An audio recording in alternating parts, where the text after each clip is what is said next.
keeping up with all the cyber threats out there, it can sometimes feel like you're trying to drink from a fire hose, right? There's just so much information constantly coming at you about network security. Yeah, it can be overwhelming. So in this deep dive, we're going to try to filter out all that noise, and focus on something pretty fundamental. Sounds good. We're zeroing in on Palo Alto Network's next generation firewalls, or NGFWs for short. Ah, yes. Those are really a cornerstone of how, modern organizations protect themselves these days. Absolutely. A cornerstone of any good security posture. And to make sure we're really hitting all the essential points, we're actually going to kind of base this deep dive on some of the core ideas covered in the PSE-Strata-Pro-24 exam. Okay. Now, don't worry, even if you're not planning on taking that exam, Yeah. think of this as your shortcut to understanding, those crucial security principles that anyone who's connected to the digital world really needs to understand. It's about that foundation. Right. Yeah, exactly. Building that foundational knowledge. Exactly. It's not just about the exam itself. It's about understanding the brain behind these advanced firewalls. Right. How they actually work. Right. But why? Yeah, their core functions Mm-hmm. and some of those, cutting-edge security services that they offer. And that's what we're going to dive into. Exactly. So our mission for this deep dive, it's pretty simple. We're going to try to extract the most important insights about how Palo Alto Networks and GFW actually work, how they secure networks. Yeah. We're aiming for that practical aha moment, right? The stuff that just clicks and makes sense in the real world. Yeah, real-world apps. Without getting too bogged down in all those, technical details. Exactly. So let's dive right in. Okay, have you ever just stopped and thought about how a firewall actually makes those split-second decisions, right? About what traffic to allow through and what to block. I mean, it happens so fast. It does. It's a crucial function, and it's happening constantly in the background, protecting our networks. So how does it do that? Well, that's the million-dollar question, isn't it? Yeah. And the answer, at least when we're talking about Palo Alto Networks and GFWs, lies in something called the Security Policy Rule Base.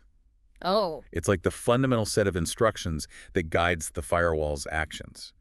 It's the rule book. It's the rule book, so it's telling it what to do. Precisely. Okay, and we actually have a question here that, really gets to the heart of it. Okay. It asks, what is the primary purpose of the Security Policy Rule Base in a Palo Alto Networks NGFW? All right. So think about it. Okay. Here are your options, and we've got 4 of them. A, to define how traffic is logged within the firewall, so basically how it keeps track of what's going on. Okay, record keeping. B, to allow or deny traffic based on user, application, and content. So looking at who's trying to access what and what they're actually doing. Right, that's more about control, isn't it? Yeah, control. C, to configure dynamic routing protocols such as OSPF and BGP.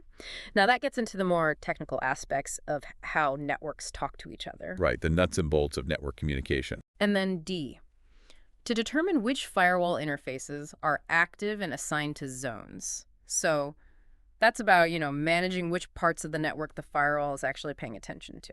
Okay, so managing the firewall's scope. Yeah, its scope and its zones. Right.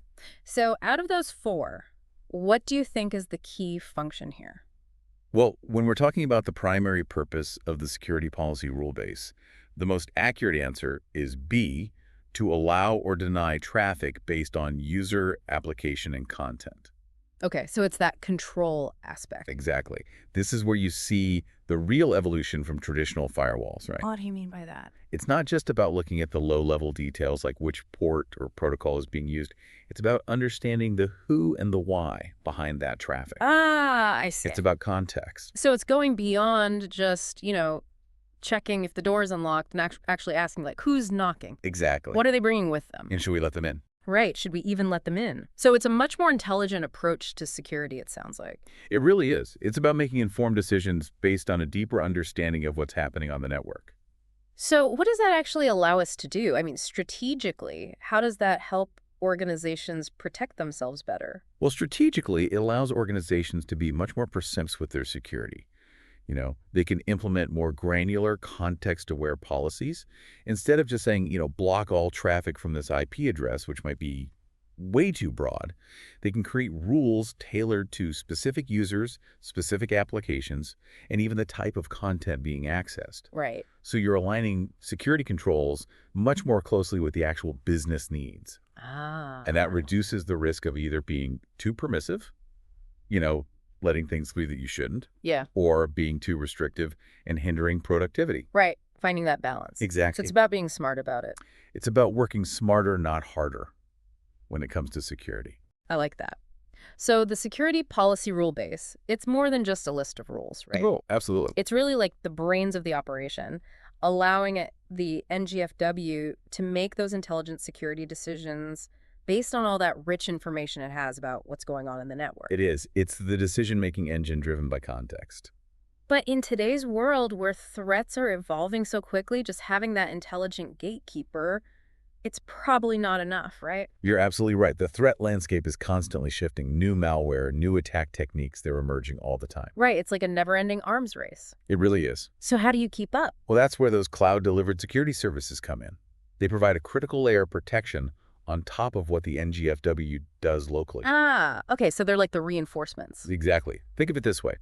NGFWs need access to real-time threat intelligence Okay. and advanced analysis capabilities, and that's often where the cloud comes in. So it's like having a direct line to the latest intel. Exactly. It's like having a team of expert analysts constantly monitoring the global threat landscape and feeding that information back to your firewall in real time. Oh, wow. So it's always up to date, always one step ahead. That's amazing. Okay, so let's imagine for a second, right, that you're part of a security team Okay. and you're really worried about those brand new, never before seen threats, the zero-day threats sneaking past your defenses. Yeah, that's a constant concern. It's a big one. Absolutely. So which of these cloud services that we're talking about can actually step in and help with that? Well, let's look at that. All right, we got another question here. It Great. says, which two cloud-delivered security services, we'll call them CDSS, can help detect and prevent advanced threats? Choose two. And here are your options. We've got four of them again. All right. A, Wildfire. We've heard that name before. Yes, wildfire is a powerful tool. B, Cortex XDRC, Advanced Threat Prevention, or ATP. And then D, Strata Cloud Manager. All right, so focusing on detection and prevention specifically. Exactly. Which two are going to be the most helpful in that area? Out of those options, the two services that really shine when it comes to detecting and preventing those advanced threats are A, wildfire, and C, advanced threat prevention. They work incredibly well together. Okay, a dynamic duo. Absolutely a powerful combination. So let's start with Wildfire. What's the secret sauce there? What makes it so effective against the unknown? Yeah, how does it work? Well, imagine wildfire as like a highly specialized, cloud-based lab Okay. for suspicious files. Yeah. It's like a digital detective workspace. Okay, I like that. So when the NGFW encounters a file, right, or a piece of code that looks a little shady, It raises a red flag. yeah, it raises a flag, but it's not 100% sure if it's actually bad. Okay. It can send that file up to Wildfire for further analysis. Ah, so it's like sending it off to the experts for a second opinion. Precisely. And in Wildfire, that file gets put into this isolated environment. Okay. It's called a sandbox, This sandbox. where it's safely detonated and his behavior is closely observed. Okay. So if it starts doing things that scream malware, like trying to mess with system files or connect to known bad internet addresses, Wildfire is going to be like, nope, this is bad news. Right, red alert. Red alert, exactly. So Wildfire flags it as a threat, and then what happens? And here's the really cool part.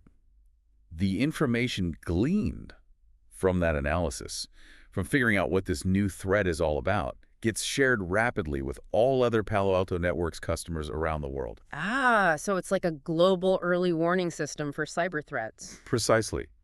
If one organization encounters something suspicious, the entire community benefits from that knowledge. Wow, so that collective intelligence, that's got to be a huge advantage, right? Absolutely. It's a game changer, especially when you're dealing with those zero-day threats that no one's seen before. Right, because you're not relying on just your own limited experience. You're tapping into the experience of a vast network of security professionals. That's incredible. Okay, so we've got Wildfire, which is like our in-depth analysis lab up in the cloud. Now, how does Advanced Threat Prevention, or ATP, fit into all of this? What's its role? So ATP takes a more proactive, real-time approach. Okay. Instead of detonating files in a sandbox like Wildfire, ATP is constantly analyzing network traffic as it's flowing through the firewall. Okay, so it's more on the fly.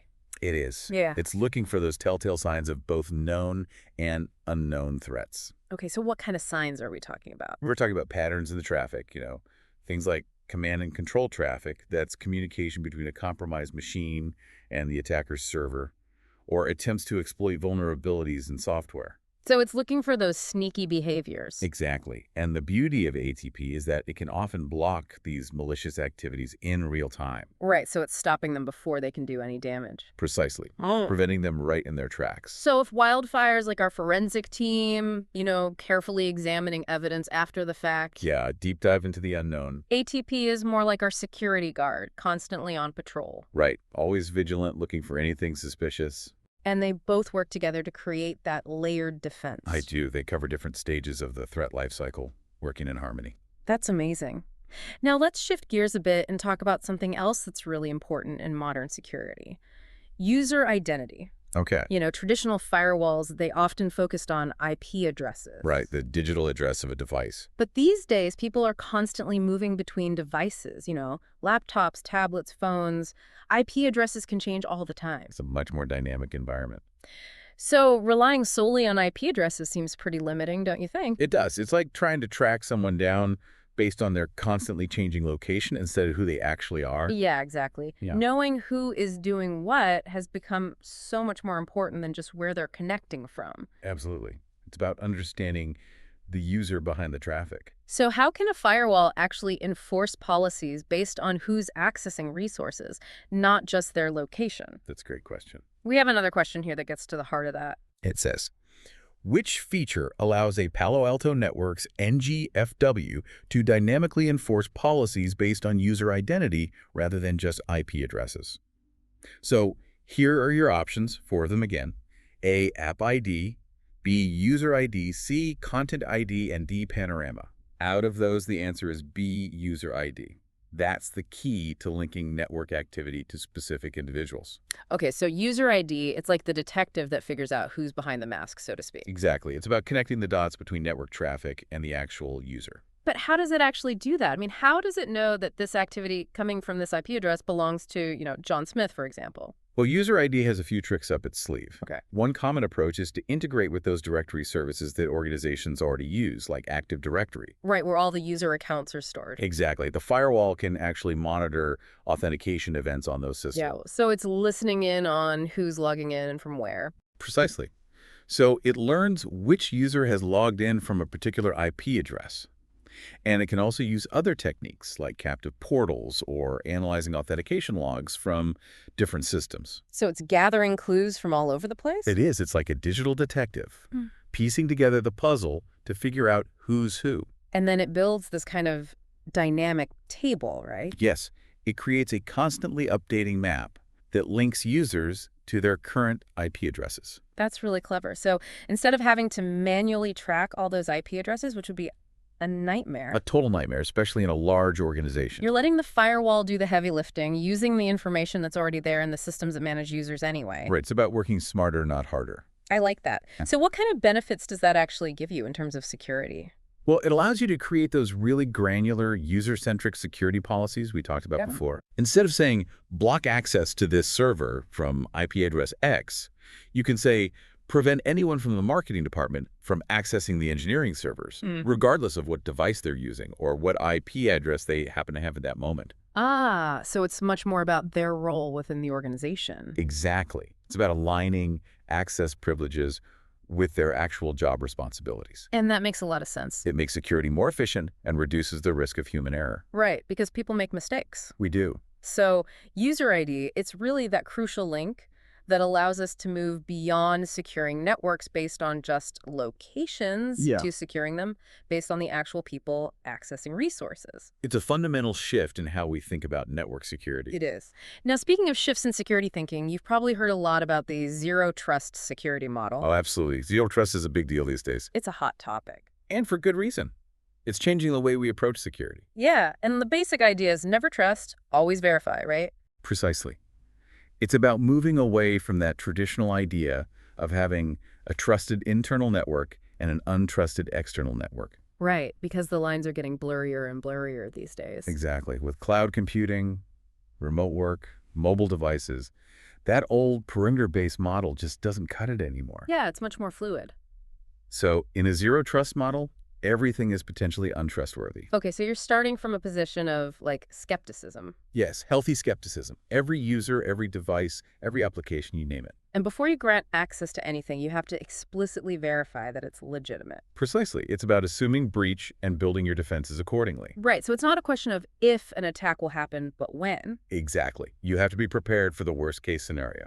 So if we operate under that assumption, right, that a breach could happen at any time, because, let's be realistic, no security is foolproof. Right, there's no such thing as perfect security. How can a firewall help limit the damage after a potential intrusion, within the zero trust framework? That's where things like microsegmentation and App ID become really crucial. Okay, let's dig into those. We have another question here that actually addresses that directly. It says, Okay.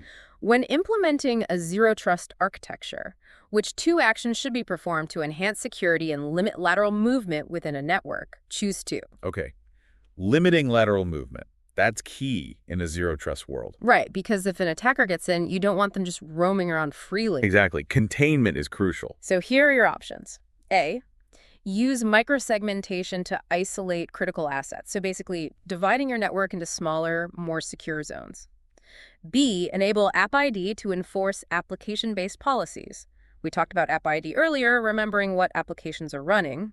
C, allow unrestricted east-west traffic within internal networks. So basically letting everything talk to everything else freely. And then D, disable decryption to maintain user privacy. So that's about not looking at the contents of encrypted traffic. All right, so thinking about those options in the context of zero trust. Exactly. Which two are going to be the most effective at limiting that lateral movement? The two key actions here are definitely A, using microsegmentation to isolate critical assets, and B, enabling App ID to enforce those application-based policies. Okay, so it's about control and containment. Exactly. It's about minimizing the blast radius of a potential breach. Okay, let's break down microsegmentation a bit more. What does that actually look like in practice? Imagine your network as a big city, right? Okay. And instead of having everything wide open, you divide it into smaller, more manageable districts. Okay. Each district has its own specific security measures, its own access controls. So you're creating these little zones of trust. Precisely. So, for example, your financial data might be in one district, your customer database in another, and your general user workstations in yet another. And they're all separated, so if one gets compromised, Right, the attacker can't just easily jump to the next one. it limits the spread. Exactly. It's like having those watertight compartments in a submarine, right? If one gets breached, the others remain secure. Ah, that's a great analogy. It's about containment, damage control. It is. It's about making it as difficult as possible for an attacker to move laterally within your network. And App ID, which we talked about earlier in the context of user-based policies, how does that contribute to this whole zero trust approach of limiting lateral movement? Well, remember, App ID is all about identifying and controlling traffic based on the specific application that's generating it. Right, so it's not just looking at the port or the protocol. Exactly. And in a zero trust model, that level of granularity is essential because you want to make sure that only explicitly authorized applications are allowed to communicate between those different microsegments we just talked about. Okay, so it's adding another layer of control. Precisely. So, for example, even if a connection is allowed on a certain port, App ID can step in and say, wait a minute, is that actually the approved business application that should be using that port? And if it's not, it gets blocked. Exactly. It prevents anything that doesn't belong from sneaking through. So, by combining microsegmentation, creating those isolated zones, and App ID controlling the application traffic between them, you're really embodying that never trust, always verify principle at a very deep level within the network itself. You are. It's about minimizing inherent trust and implementing those fine-grained controls to limit access and potential damage at every point. That's really cool. Okay, so we've talked about how firewalls can help enforce zero trust principles on traditional networks. Right. But now, with more and more organizations moving to the cloud, how do these concepts translate to cloud environments?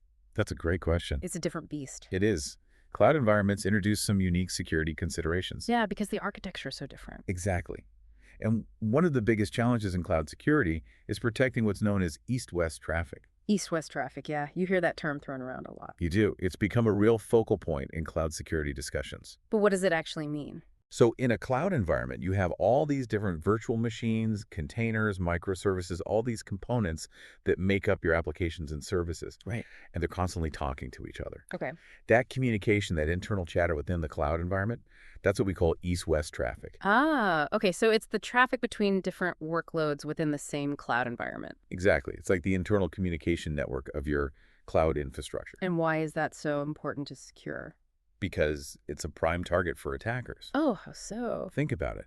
If an attacker manages to compromise one of your cloud workloads, gain access to a virtual machine or a container, Okay. they can then potentially leverage that foothold to move laterally to other critical systems within the same cloud environment. Ah, so it's kind of like what we talked about with microsegmentation, but in the cloud? Precisely.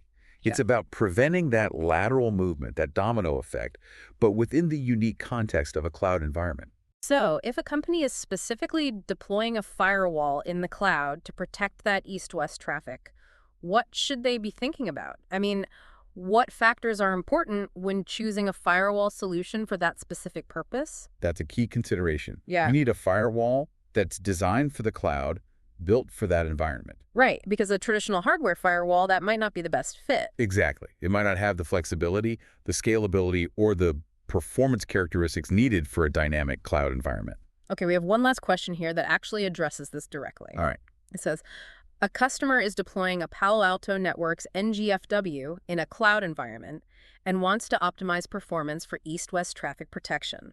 Which firewall model should they consider? Okay, so they're looking for a cloud-native solution, Exactly, something that's going to perform well in that environment. and their focus is on protecting that internal cloud traffic. Exactly. So here are the options. AVM series, B CN series, C PA7000 series, D PA400 series. In this scenario, the best choice is definitely A, the VM series. The VM series. These are virtualized NGFWs. Okay, so they're software-based. Exactly. They're designed specifically for deployment in cloud and virtualized environments. So what makes them the ideal choice for this kind of cloud-native security, especially when it comes to that east-west traffic? Well, unlike the hardware-based PA series firewalls, which are great for physical networks, the VM series is built to be agile and scalable. Okay. So it fits perfectly into that dynamic, ever-changing nature of cloud environments. Ah, I see. They offer all the same great security features as their hardware counterparts, App ID, User ID, Content ID, but in a software form factor. Okay. So they could be easily deployed, scaled up or down, and managed within the cloud infrastructure.